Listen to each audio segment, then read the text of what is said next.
Most of the reviews here on my YouTube channel cover e-bikes, and in the past I captured B-roll footage of me riding the bikes with an Insta360 camera on an invisible selfie stick, or I had family members capture content. In early 2024, I published a video here covering the HOVERAir X1 camera drone, and that helped capture some B-roll content. For the past several months, I've been using another product from Hover that has been able to record the majority of my B-roll for e-bikes and fitness technology reviews.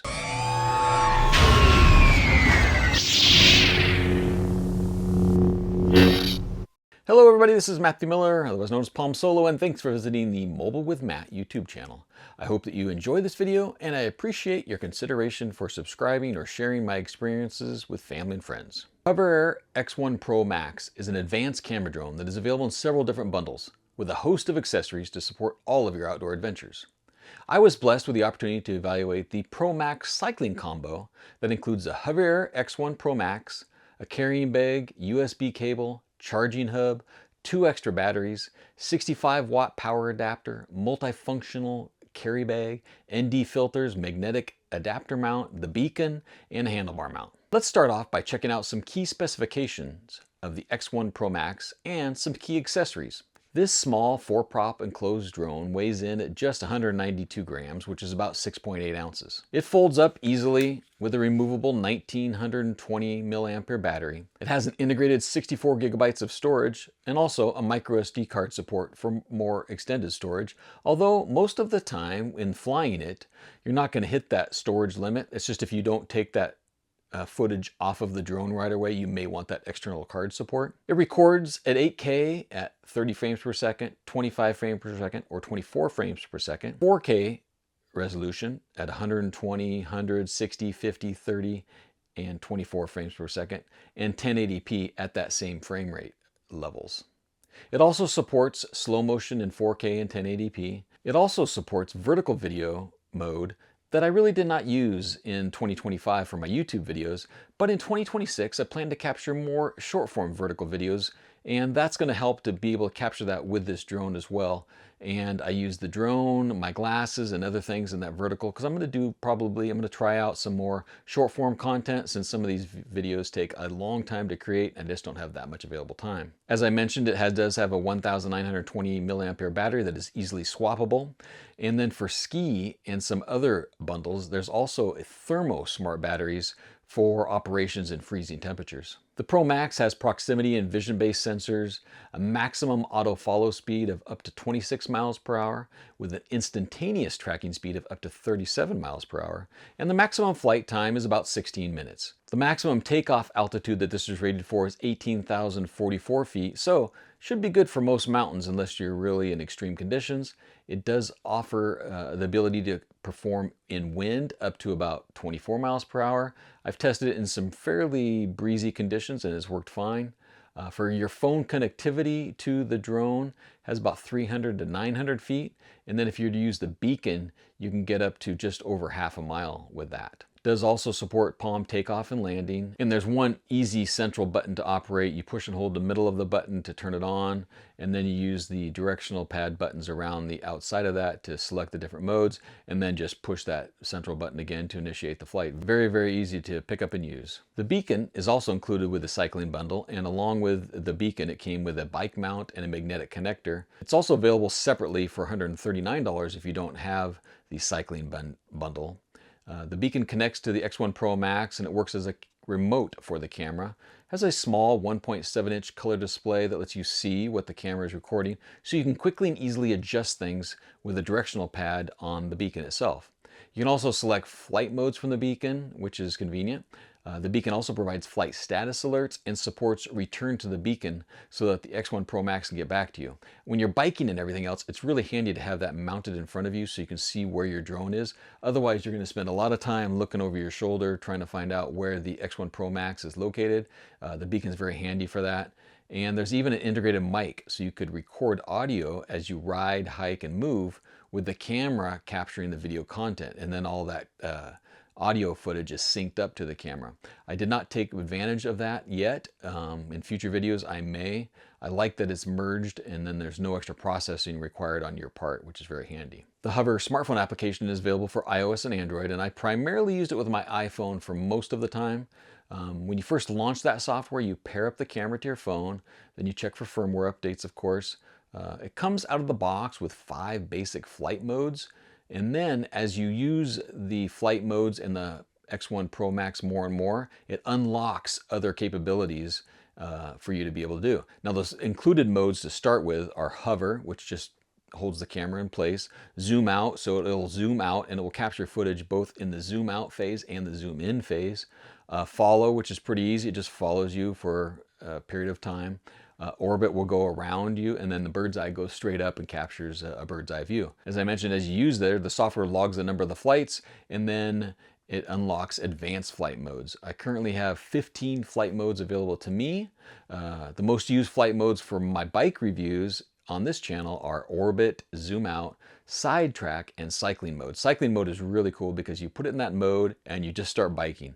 I've used it on roads, I've used it on single track trails and other things, and that camera does a great job of following me along without me having to do anything at all. That's really the power of the HOVERAir drones, is that it's pretty much turn it on and let it go and let it capture content. You don't have to do a lot of messing around. Now, there is manual modes if you want to on the software on your phone, so you can manually control things, but I prefer to find a mode or modes that work best for you and your capture, turn it on, let it go, capture that content, and edit it after the fact. Even within that cycling mode, it's pretty customizable as well. You can select between open areas or narrow routes. I did a couple of EMTB bike reviews, and I selected that narrow route, and then I open areas for most other biking. The Pro Max will mostly follow you, but it also dips and weaves around obstacles, and it adds some dynamics to your video as well. With the HOVERAir X1 Pro Max turned on and connected to your smartphone, you can tap on hover settings and then fine-tune all the various flight modes to your preferences. For example, I changed the distance and the altitude of cycling mode to optimize the capture of e-bikes. You can set the duration, the follow position, the landing method, and much more. One thing that you'll find if you don't have a set time is that you can use something like the hands over your face in front of the camera like this, and that will initiate the landing. So then you just stick out your hand and land the drone on your hand. So there's a bunch of those kind of settings that you can make in the software. The X1 Pro Max with 1 battery is available for $599. The cycling bundle that I tested is available for $929, and the full all-in-one bundle is priced at $1,209.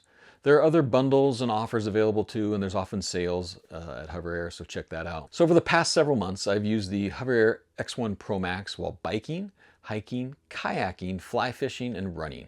I captured shots of my alpine mountain lake adventure.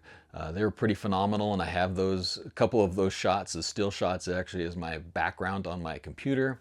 The camera really exceeded my expectations in those conditions. I was pretty nervous flying the Pro Max over this mountain lake, since the camera is not really waterproof. If you were to dunk it, you know, it works outside just fine, but you don't want to use it in bad conditions.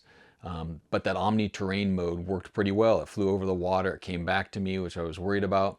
I also used it while fly fishing on the Yakima River with family, and I captured some great footage of me casting my rod while wading in the water. The primary use of that was to capture content while fishing, to be able to perfect my cast, and that was very handy to have. I can't do that with a selfie stick or my phone. It's been primarily used for my bike reviews and has been great, especially on trails while mountain biking. If the snow will ever cooperate, I'm about ready to start some alpine skiing, but the resorts around here don't typically allow drones like this with all the other people skiing on the mountains, and I do not want to go skiing outside of the resorts. I'm not that good of a skier for high country skiing. I would also be a bit nervous about the Pro Max stopping up the hill for me and having to hike back up to retrieve it, but that is kind of what the beacon is for, to be able to control that and get that drone back to you in those kind of conditions when you don't necessarily want to travel back and do that. Talking about those water adventures, HOVERAir does now have a new drone that is soon to be released that is able to land on the water and float. Now, if I fly fishing on the river, it could still land on the water. It might float down a bit, but I could easily capture that. It would not sink, so that would be good. And in these inclement conditions that we have around here in Washington, where it's often raining, it'd be nice to have that waterproof one. It's pretty awesome to have a flying drone camera that is rather effortless to use and easy to optimize for your particular needs. Battery life is decent for capturing short form content and B-roll. especially given the flight modes and the high quality of the content capture. I've also experienced several incidents with the ProMax where it struck trees and branches, it ran into the spokes of my bike once while turning, and it crashed into lots of loose dirt. As I was trying to figure out flight modes, battery life, and best use practices. One time it fell pretty hard and it bent one of the 4 props. I simply purchased the affordable repair kit, I think it was $25, and I replaced a prop with the tools that were provided and the prop that provided. And I think there was 2 props for one side and 2 props for the other that were provided. Other than that one prop, the X1 has continued to perform well, even with a few scratches along the body. It's lightweight and it does a great job of minimizing damage when a collision or sudden other event stops its performance. If you want to capture video content of your outdoor adventures and you want to carry out those adventures with both hands while letting another device handle everything for you, then the HOVERAir X1 PROMAX is a fantastic option. I cannot believe how easy it is to use and how well things turn out with the ProMax. And there's so many settings and options in there, you can really make your content customized to your preferences. The beacon is also a great accessory to have while riding bikes, and it gives you fine-tuning control you need when you try to capture that perfect video content. Thank you everybody for watching. Please subscribe and share, interact with me here, and stay tuned for more coverage of mobile phones, e-bikes, wearables, and other mobile technology. And may the mobile force be with you.